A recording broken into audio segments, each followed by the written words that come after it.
By the spirits of Azeroth, I abjure thee. By the spirit of Antioch, I conjure thee.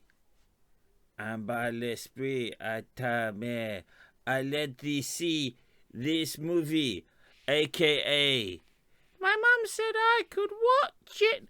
Ah! Ah! Ah! It's I, Leclerc. It is 1985. Film you're probably seeing a bit of behind us is Ghoulies. Now, Ghoulies did the rounds. There's no other way to describe it. It did the utter rounds. It had I'm 9. Saw the trailer. God knows how. Whatever was the thing, probably spitting image. I'm guessing late night trailer. Jumping out of the toilet. It's the iconic image. I heard afterwards that was sort of a sizzle reel thing. They put that just as a puff piece in order to sell the film, and then they put that into the film. But this is not that sort of show. If you want that sort of show, Ghoulies Unflushed, please do listen to the podcast Ghoulies Unflushed. Graham and Paul's minutiae for both the mythos, the backstories, the makings of the interviews.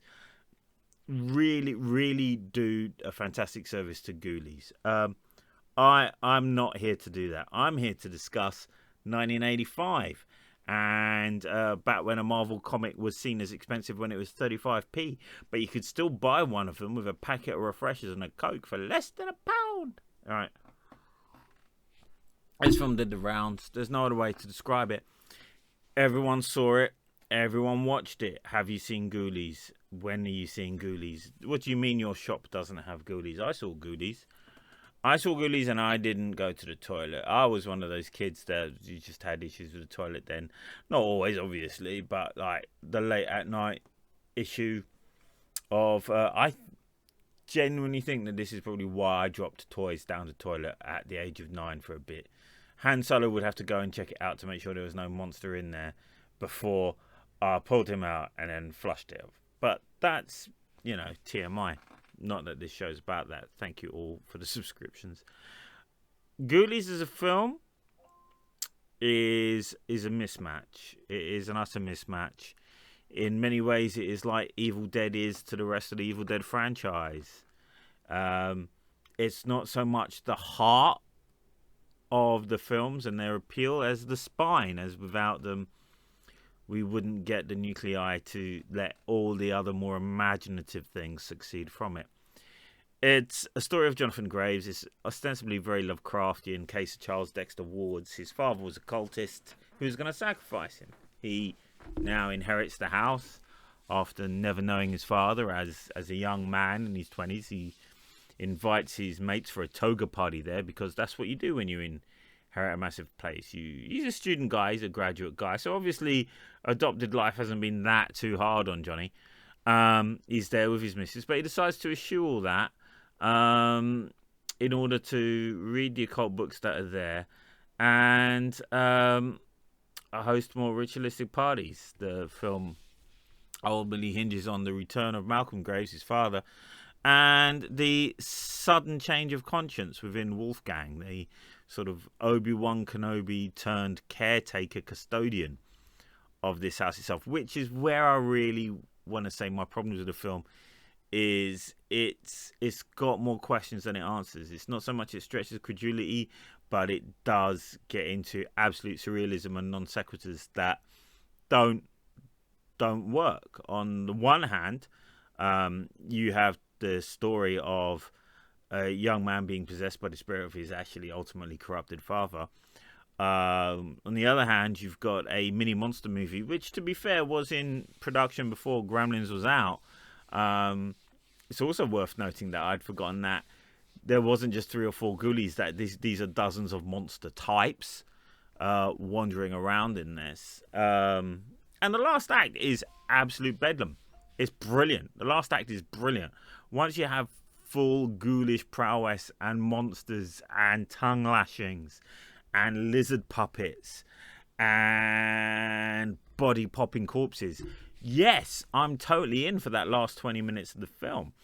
Right down to and the sad fact that our hero really is less important than Indiana Jones. it's the fact that Wolfgang's been hanging around this place all this time and didn't just, I don't know, cremate Malcolm Graves, get rid of all the books, or burn the goddamn house down. Now you can just go, oh, magic and stuff and everything is time. But that really doesn't buy, given all the other stuff he does in the film. You have the frat house fellas, you know, you have the Toad Boy, who dies after being seen as the nerdy outcast one, and then you have Dick, otherwise known as Dick, because he is a lust machine. And, you know, this is all affable enough stuff. The girls in it are quite interchangeable, frankly. They don't get to do anything. There is no real who's stopping who in this. The only characters that really stick out are the Rosencrantz and Guildenstern, one of whom actually doesn't die. Scooter Boy and his mate ultimately, I mean, they turn up on a little mini moped and body pop and really just want to get drunk. Now, I'm not saying that I relate to them in any way. I thought they were rather shallow. And the fact that they strike me as the kind of guys who, if they were at university with me, would have probably sat in the Tesco's car park opposite the student halls in a trolley with a bottle of Jack Daniels, thinking that the best way to woo women is by going, hey, do you need a light from the garage? I've got one here. You know, my good friend Ramesh is banned from the comments. But, you know, nonetheless, they do add a sense of comedy energy to the whole thing. The problem lies in the fact that they all come back to life. Nothing happens of any real consequence or any real purpose. You know, Jonathan wants power, but he doesn't say how he wants power. The dwarves that are summoned have these abilities of levitation and so on, yet really they just go around stabbing people. And do they work for Malcolm or do they work for Jonathan? And really, if you're a demon, why would you have any questions of loyalty at all? You just want chaos. The idea of a good wizard, the neutrality of these fairy characters does, again, it adds a certain pagan element outside of the conventional Christian mythos of good and evil that could have really played into this, and I think does show in the success of Troll. It's about what that one's about, Wild versus the Order, but this itself is more of a, it's just less than the sum of the parts. The middle act is mainly Jonathan doing house chores, and his girlfriend comes back and finds that really attractive, at which point, dude, you're a graduate with a mansion and a hot girlfriend. That's a win. Stop playing with the goddamn books. I remember when I was dating someone, I went round. First time round her place, it was one of those, you know, student halls, but it's not. She's not a student. It's just being rented out because the Guardian sort of servicing. Basically, they've rented it out on the cheap, but effectively your job is to stop there being a squatter, right? I built her curtains, even though it was built for blinds. I built bed railings out of a clothes horse that she was going to throw away and put wires in it so that she could actually have drawing curtains around her bed because that's what she wanted. And you know what? And I connected her printer to her laptop via the Wi-Fi. And you know what? Forget getting a snog. She didn't even have biscuits. She didn't even have biscuits, right? Your girlfriend's all over you because you mime wiping a window once. Okay, what do you need unlimited power for? So to end, Ghoulies, is it worth a watch? It's a curio. It's a curio. I would say that as a film, it's for the completists. I would say that for those of you just looking for the films, just go straight to Ghoulies 2. If you want some mini monster chaos and just some mini monster chaos, cut straight. Just, you know what? There's some great set pieces when the corpse just comes out of the grave as Malcolm is resurrected. That's really, you know, the last half an hour.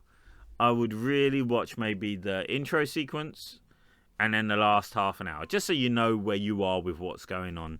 Wolfgang's got no nards, and it is a mismatch because on the one hand you've got this Lovecraftian story, and yet they know that it's pulp, and they've gone for the oompa oompa doopity doo of a soundtrack. So yeah, I'd say it's one to be relegated back to the nostalgia realm. It is one for completers. Do check out Paul and Graham's Ghoulies Unflushed. Highly recommend it. In the meantime, safe travels, and genuinely thanks for watching. I can't believe the views I've got on these. Thanks.